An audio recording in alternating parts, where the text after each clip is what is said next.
বানাইলে হতো, স্টোরি বানাইলে হতো, কিন্তু ঘরে ঘরে রোজ রাখতো মোস্ট ইম্পর্টেন্ট। এখন আগের মতো নয়। ও একটা বয়স্ক লোক দেখছি আমার থেকে বড়, ভারতীয় জনতা পার্টি সবাই রোজগারে বিশ্বাস। আপনারা তো আগরতলা থাকে, আমরা আমাকে ভালো জানি না। এখানে যে মহিলা আছে, যুবকরা আছে, আগের 35 বছর আর বর্তমান 6 বছর কোনটা ভালো লাগে আমি বুঝলাম।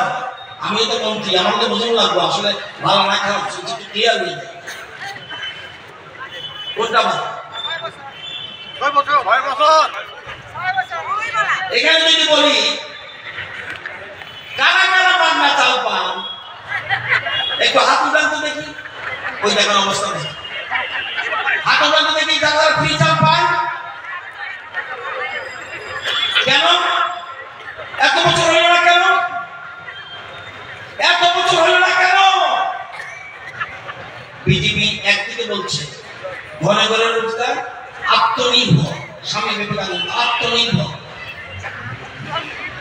স্বামীজি বলছে পৃথিবীর সব সম্পদ আপনি বড় করে আইনা দেন, তারপর পর্যাপ্ত হবে না যদি না আত্মনির্ভর।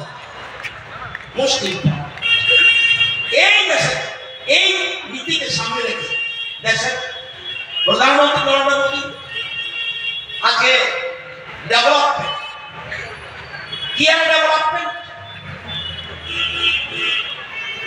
আপনারা জানেন 2024 সাল বিজেপি 2047 পর্যন্ত এক নাগারে ভোটে জিতে আসবে।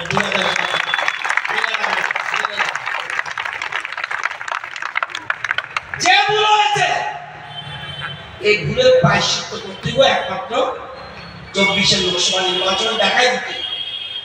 ভোটের বাক্সে শুধু পদ্ম ফুল পদ্ম ফুল পদ্ম ফুল পদ্ম ফুল এই চিন্তা